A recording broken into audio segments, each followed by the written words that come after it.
যারা স্বর্গরত তারা এখনো জানে স্বর্গের চেয়ে প্রিয় জন্মভূমি।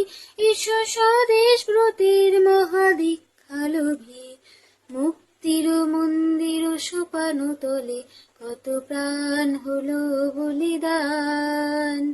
লেখা আছে অশ্রু জলে কত বিপ্লবী বন্ধুর রক্তে রাঙা, বন্দিশালার ওই শিকলে ভাঙা। কত বিপ্লবী বন্ধুর রক্তে রাঙা, বন্দিশালার ওই শিকলে ভাঙা। তারা কি ফিরবে আজ, তারা কি ফিরবে আজ সুপ্রভাতে? মুক্তির মন্দির সোপানো তলে কত প্রাণ হলো বলিদান। লেখা আছে অশ্রু জলে।